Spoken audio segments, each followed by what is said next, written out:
সুধী দর্শক মণ্ডলী, প্রতিদিন প্রভাতে নবসূর্যোদয়ের সাথে সাথেই শুরু হয় আমাদের দৈনন্দিন জীবন, নূতনভাবে পথ চলা। আর তারই সাথে সঙ্গতি রেখে আমরা প্রতিনিয়ত সম্মুখীন হই নূতন নূতন প্রশ্নের, নূতন জিজ্ঞাসার। অজানাকে জানার প্রবণতা মানুষের চিরন্তন সঙ্গী। জানার সঠিক মাধ্যম বেদ, পুরাণ ও ধর্মশাস্ত্রসমূহ। বিশেষ করে যারা একটু আধ্যাত্মিক প্রকৃতির, যাদের ধর্মে রুচি আছে, তাদের জন্য শাস্ত্রবাক্য একান্ত অপরিহার্য। আর তাই প্রতিদিন নিত্য নূতন কিছু জিজ্ঞাসা ও তার শাস্ত্রগৃহীত মীমাংসা নিয়ে হাজির হই আপনাদের সম্মুখে। আমার আজকের প্রশ্নগুলি: শরণাগতি কত প্রকার ও কি কি? কিভাবে আমরা ভগবৎ চরণে শরণাগত হব? আমার দ্বিতীয় প্রশ্ন: বৈষ্ণব অপরাধ কত প্রকার ও কি কি? আমার তৃতীয় প্রশ্ন: আসল গুরু কে? আমার চতুর্থ প্রশ্ন: প্রসাদ, মহাপ্রসাদ ও মহামহাপ্রসাদের মধ্যে পার্থক্য কি? আমার পরের প্রশ্ন: সাধু কাকে বলবো? যারা গেরুয়া বা সাদা পোশাক পরে আছে তাদের, নাকি? আমার ষষ্ঠ এবং অত্যন্ত গুরুত্বপূর্ণ প্রশ্ন: শ্রীল ভক্তিবিনোদ ঠাকুর তার ভজনের মধ্যে বলেছেন, প্রকৃত বৈষ্ণব হতে গেলে 6 দোষ ও 6 বেগকে দমন করতে হয়, 6টি গুণ এবং 6টি সৎসঙ্গ করতে হয়। এই 6 বেগ, 6 দোষ, 6 গুণ ও 6 সৎসঙ্গ আসলে কি কি? আসুন শুরু করা যাক। আমার প্রথম প্রশ্ন: শরণাগতি কত প্রকার ও কি কি? বৈষ্ণব শাস্ত্র 6 প্রকারের শরণাগতির কথা উল্লেখ করেছে। ভক্তি রসামৃত সিন্ধু গ্রন্থের 3য় ইয়াম সাধনে বলা হয়েছে, ভক্তি অনুকূল যাহা তাহাই স্বীকার, ভক্তি প্রতিকূল সব করি পরিহার। কৃষ্ণ বই রক্ষাকর্তা আর কেহ নাই, কৃষ্ণ সে পালন মোরে করিবেন তাই। আমি আমার যত কিছু কৃষ্ণে নিবেদন, নিষ্কপট দৈন্যে করি জীবন যাপন। এই কথা বৈষ্ণব তন্ত্রবাক্যে রয়েছে। আনুকূল্যস্য সংকল্পঃ প্রতিকূল্যস্য বিবর্জনম, রক্ষিষ্যতীতি বিশ্বাস গোপ্তৃত্বে বর্ণং তথা, আত্মনিক্ষেপকার্পণ্যে ষড়বিধা শরণাগতি। অর্থাৎ প্রথমত সেই সমস্ত বিষয় গ্রহণ করতে হবে যেগুলি কৃষ্ণ ভক্তির পক্ষে সহায়ক। দ্বিতীয়, যে সমস্ত বিষয় ত্যাগ করতে হবে যেগুলি কৃষ্ণ ভক্তির বিঘ্ন স্বরূপ। তৃতীয়, ভগবান শ্রীকৃষ্ণ আমাকে রক্ষা করবেন, এইরূপ দৃঢ় বিশ্বাস। চতুর্থ, শ্রীকৃষ্ণকেই পালনকর্তা রূপে বরণ। পঞ্চমত, শ্রীকৃষ্ণের অভয় পাদ পদ্মে আত্মসমর্পণ। ষষ্ঠ ও সর্বশেষ, দৈন্য ও নিষ্কপট সহকারে জীবনযাপন। শরণাগতি এই 6 প্রকারের। আমার পরের প্রশ্ন ছিল, বৈষ্ণব অপরাধ কি কি? শ্রী স্কন্দ পুরাণে বলা হয়েছে, হন্তি নিন্দন্তি বৈদেষ্টি বৈষ্ণবান নাভিনন্দতি, ক্রুদ্ধতে ইয়াতি নো হর্ষং দর্শনে পতনানি ষট। অর্থাৎ কোনো বৈষ্ণবজনকে হত্যা করা বা আঘাত করা। 2, বৈষ্ণবের নিন্দা করা। 3, বৈষ্ণবের প্রতি বিদ্বেষী হওয়া। চতুর্থ, বৈষ্ণবকে আসতে দেখে অভিনন্দন না করা। পঞ্চম, বৈষ্ণবের প্রতি ক্রোধ প্রকাশ করা। এবং ষষ্ঠ, বৈষ্ণবকে দর্শন করে আনন্দ প্রকাশ না করা। বৈষ্ণব শাস্ত্রে এই 6টি অপরাধকে বৈষ্ণব অপরাধ বলে চিহ্নিত করা হয়েছে। এই 6টি অপরাধের দ্বারা জীবের মহাপতন হয়। আমার পরের প্রশ্ন ছিল, আসল গুরু কে? শাস্ত্রে আছে, যেই কৃষ্ণ তত্ত্ববেত্তা সেই গুরু হয়। অর্থাৎ যিনি পরমেশ্বর ভগবান শ্রীকৃষ্ণকে অবশ্যই জানেন এবং তত্ত্বগতভাবে জানেন, তিনিই গুরু। তিনি শ্রীকৃষ্ণ এবং কৃষ্ণ সম্বন্ধীয় বিষয় ছাড়া অন্য কথা বা গ্রাম্য কথা বলেন না। তিনি অবশ্যই আদি পরম গুরু, শ্রীকৃষ্ণের প্রতিনিধি স্বরূপ। শ্রীকৃষ্ণ থেকে ব্রহ্মা, ব্রহ্মা থেকে নারদ, এইভাবে ক্রমশ গুরু শিষ্য পরম্পরায় তিনি অন্তর্ভুক্ত।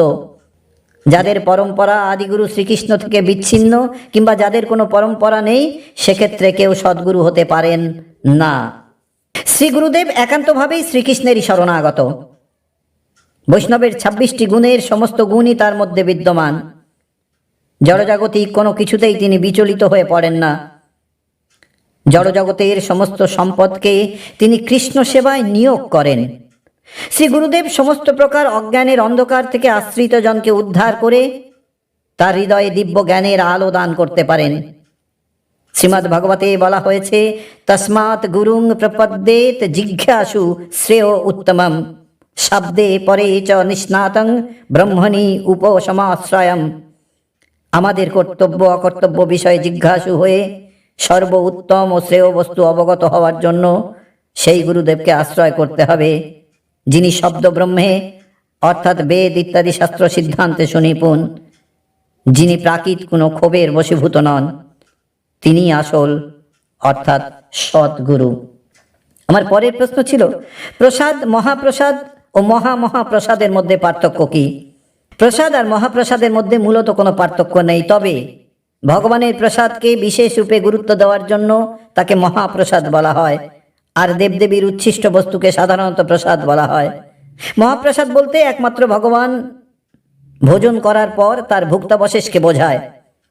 কৃষ্ণ বা বিষ্ণু তত্ত্বকে ভোগ নিবেদনের পর ভুক্তাবশেষ বা উচ্ছিষ্টকে আমরা মহাপ্রসাদ বলে থাকি। আর এই মহাপ্রসাদ যখন কোনো শুদ্ধ ভক্ত গ্রহণ করেন, তখন তার উচ্ছিষ্ট অংশকে মহাপ্রসাদ বলে অভিহিত করা হয়। আমার পরের প্রশ্ন ছিল, সাধু কাকে বলবো? যিনি শুদ্ধভাবে কৃষ্ণ ভজনকারী এবং নিঃশর্তভাবে ঐকান্তিক কৃষ্ণ অনুশীলনে ব্রতী, তিনিই সাধু। শ্রীমদ্ ভাগবতের একটি শ্লোকে বলা হয়েছে, তিতিক্ষবা কারুণিকা সুহৃদা সর্বদেহীনম অজাত শত্রুব শান্তা সাধব সাধুভূষণা। অর্থাৎ সাধুর লক্ষণ হচ্ছে তিনি সহনশীল, দয়ালু এবং সমস্ত জীবের সুহৃদ। তিনি কারো প্রতি শত্রু ভাবাপন্ন হন না। তিনি শান্ত, তিনি শাস্ত্রের নির্দেশ অনুসারে আচরণ করেন এবং তিনি সমস্ত সদ্গুণের দ্বারা বিভূষিত। সহনশীলতা সাধুর ধর্ম। এই যুগে মানুষেরা আসরিক মনোভাবাপন্ন হওয়ার ফলে কেউ ভগবত ভজন করা মাত্রই বহু মানুষ তার শত্রুতে পরিণত হয়। এমনকি কারো পিতা পর্যন্ত শত্রু ভাবাপন্ন হয়ে উঠতে পারে। যেমন প্রহ্লাদের পিতা হিরণ্যকশিপু প্রহ্লাদের প্রতি শত্রু ভাবাপন্ন হয়েছিল, কিন্তু শ্রী প্রহ্লাদ শৈশব থেকেই পিতার অবাধ্য হয়েছিলেন এবং জীবনে কখনো ভগবত ভজন থেকে বিচ্যুত হননি। এটাই যথার্থ সাধুর পরিচয়। সাধু কৃপালু। জড়জগতে বদ্ধ জীবদের তিনি মুক্তির পথ প্রদর্শন করেন। অনেক ব্যক্তিকে দেখা যায় যারা কনিষ্ঠ স্তরের ভক্তকে দেখে উপহাস করে, এ আবার কবে সাধু হলো? কিন্তু পরমেশ্বর ভগবান শ্রীকৃষ্ণ সাধুর বৈশিষ্ট্য বুঝিয়েছেন এইভাবে, অপি চেত সুদূরাচার ভজতে মাম অনন্য ভাগ সাধুরেব সা মন্তব্য সম্যক ব্যবসিত হি সহ। অর্থাৎ সর্বাপেক্ষা দুরাচারী ব্যক্তিও যদি আমার ভজনে একান্তভাবে ব্রতী হয়, তাহলে তাকে সাধু বলে গণ্য করতে হবে, কারণ তার স্বরূপে সে যথাযথভাবে অবস্থান করছে। আজকের সবচেয়ে গুরুত্বপূর্ণ এবং সর্বশেষ প্রশ্ন, শ্রীল ভক্তিবিনোদ ঠাকুর তার গীতিতে বলেছেন, ওহে বৈষ্ণব ঠাকুর দয়ার সাগর কৃপানা ছোড় বিময়, ছয় বেগ দমি ছয় দোষ শোধি ছয় গুণ দেহ দাসে, ছয় সৎসঙ্গ দেহ হে আমারে বসেছি সঙ্গের আসে, বসেছি সঙ্গের আসে। এই ছয় বেগ, ছয় দোষ, ছয় গুণ ও ছয় সৎসঙ্গ কি কি? প্রথমে ছয় বেগের কথা বলা যাক। বাচো বেগং মনসঃ ক্রোধো বেগং জিহ্বা বেগম उदर उपस्थ बेगम एतान बेगान जो विषहेत धीर सर्वमपि मां পৃথিবীং শিষ্যাৎ। প্রথমত বাক্যবেগ, কৃষ্ণ সম্বন্ধীয় কথা ছাড়া জড়জগতিক কথা, বৃথা গাল গল্প, প্রজল্প, অপরের উদ্বেগ ও দুঃখকর বচন প্রয়োগ করা। দ্বিতীয় মনোবেগ, নানা রকমের মন গড়া কার্যকলাপ, সংযমহীন মন, যা চায় তাই করা, রোধ করতে হবে। ক্রোধবেগ, ইন্দ্রিয় ভোগে ব্যাঘাত হেতু রূঢ় আচরণ ও বিক্ষুব্ধ হওয়া। চতুর্থ জিহ্বা বেগ, নানা স্বাদের খাদ্য লালসা। পঞ্চমত উদর বেগ, অতিরিক্ত ভোজন। ষষ্ঠ উপস্থ বেগ, স্ত্রী পুরুষ সঙ্গ লালসা। শাস্ত্রে বলা হয়েছে এই 6 প্রকার বেগ যিনি দমন করতে সমর্থ তিনি সমগ্র পৃথিবীকে শাসন করতে পারেন। এরপর আসি 6 দোষের কথা।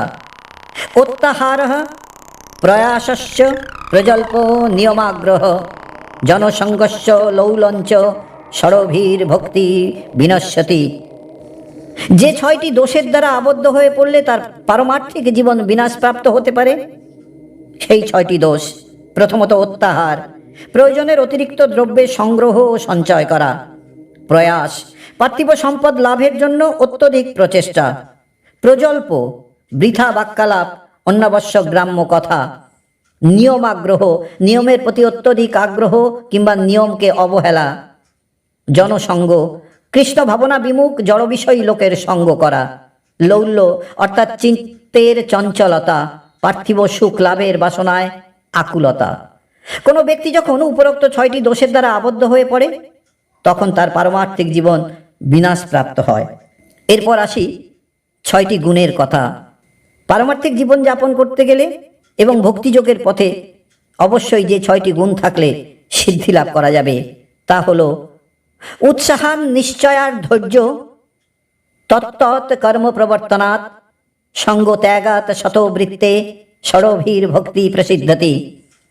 প্রথমত উৎসাহ, ভজন সাধন অর্থাৎ ভগবৎ সেবা অনুশীলনে উৎসাহ। দ্বিতীয় নিশ্চয়তা, পরমেশ্বর শ্রীকৃষ্ণ আমাকে অবশ্যই রক্ষা করবেন এই দৃঢ় বিশ্বাসে কৃষ্ণ অনুশীলন। তৃতীয় ধৈর্য, ভগবৎ প্রেম লাভের জন্য ধৈর্য ধারণ, বিধিনিষেধ পালনে শিথিলতা না করা। চতুর্থ তত্তৎ কর্ম প্রবর্তন অর্থাৎ শ্রবণ কীর্তন ইত্যাদি ভক্তি অনুকূল কর্ম সম্পাদন করা। সঙ্গ ত্যাগ, ভণ্ড, নাস্তিক, মায়াবাদী, স্ত্রৈণ, অভক্ত ও বিষয়ী মানুষের সঙ্গ ত্যাগ। শতবৃত্তি অর্থাৎ পূর্বতন মহান বৈষ্ণব আচার্যগণের পদাঙ্ক অনুসরণ। এই 6টি বিধি অনুসারে পারমার্থিক জীবনযাপন করলে ভক্তিযোগে অবশ্যই সিদ্ধি লাভ করা যাবে। অবশেষে আসি সেই 6 সৎসঙ্গের কথায়। প্রীতির সহিত কৃষ্ণ ভক্ত সঙ্গ 6 প্রকারে সাধিত হয়, তাই এই সঙ্গকে প্রীতি লক্ষণ বা ভক্তি পোষক সঙ্গ বলা হয়। দদাতি প্রতিগৃহ্ণাতি, গুচ্ছামাখ্যাতি, তিচ্ছতি, ভুঙ্ক্তে, ভোজয়তে চৈব ষড়বিধং প্রীতি লক্ষণম অর্থাৎ ভক্তগণকে প্রয়োজনীয় দ্রব্য প্রীতিপূর্বক প্রদান করা। দ্বিতীয়ত ভক্তের প্রতিদান সাদরে গ্রহণ করা। তৃতীয় নিজের মনের কথা ভক্তের নিকট প্রকাশ করা। চতুর্থ ভজন বিষয়ক কথা ভক্তকেই জিজ্ঞাসা করা। পঞ্চমত ভক্তের দেওয়া ভগবৎ প্রসাদ গ্রহণ করা এবং সর্বশেষ ভক্তকে ভগবৎ প্রসাদ নিবেদন করা। এই 6টি গুণের প্রভাবে তার জীবনে শুদ্ধ কৃষ্ণ ভক্তি লাভ হয়। আজ এ পর্যন্ত। সবাই মিলে বলুন রাধা রাধা।